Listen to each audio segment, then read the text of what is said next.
নগরবাসীর চক্ষুশূল হয়ে উঠেছে রাজধানীর জট পাকানো গলিতে ঘুরে বেড়ানো ব্যাটারি চালিত রিকশাগুলো।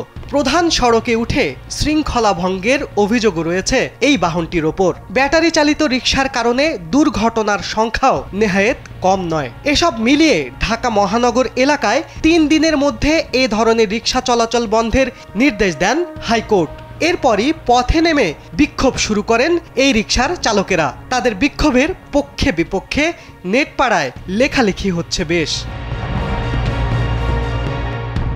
ব্যাটারি চালিত রিকশা বন্ধ ও বিক্ষোভ নিয়ে কথা বলেছেন অভিনেতা নিলয় আলমগীর। ফেসবুকে তিনি লিখেছেন, অটোরিকশা ইম্পোর্ট করে দেশে এনে আবার বন্ধ করা হচ্ছে।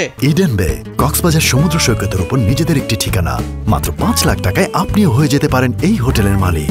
ইম্পোর্ট করার পারমিশন দেয় কে আর বন্ধ করার পারমিশন দেয় কে? অটোরিকশাকে নিয়ে কেন এই ছিনিমিনি খেলা? অভিনেতার পোস্টের মন্তব্যের ঘরে এসেছে মিশ্র প্রতিক্রিয়া। কারো কারো মতে বিকল্প কর্মসংস্থান তৈরি না করে ব্যাটারি চালিত রিকশা বন্ধ করা উচিত নয়। এতে লাখ লাখ মানুষ বেকার হওয়ার আশঙ্কা তৈরি হবে। কেউ কেউ অবশ্য এই বাহন বন্ধের আদেশকে সমর্থন করেছেন।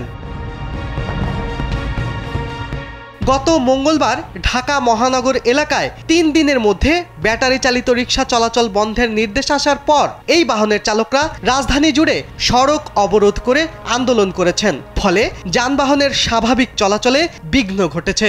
এতে ভোগান্তিতে পড়ে সাধারণ জনতা। শিবলি আহমেদ, কালবেলা।